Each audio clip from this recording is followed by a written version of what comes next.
Aku punya pantun buat kamu. Lu siapa sih? Makan pecel lele di pinggir jalan.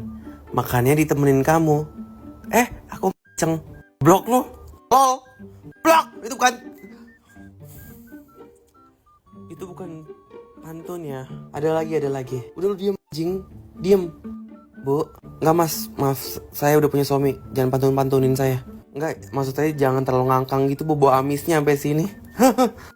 Lo, iya bu, boleh rada ditutup kakinya ya bu. Saya udah nenggak panadol dua. Sorry. Kenapa mbak? Gak apa-apa, pengen teriak aja. Oh, mbak. Bu, kenapa nangis? Gak apa-apa mbak, saya juga pengen nangis aja. Hidup berat banget nih belakangan ini ya. Gila. Ciuman ya bu, ciuman. Sorry, maaf saya tapi gak les mbak. Anjing, gue kira lu les. Oke.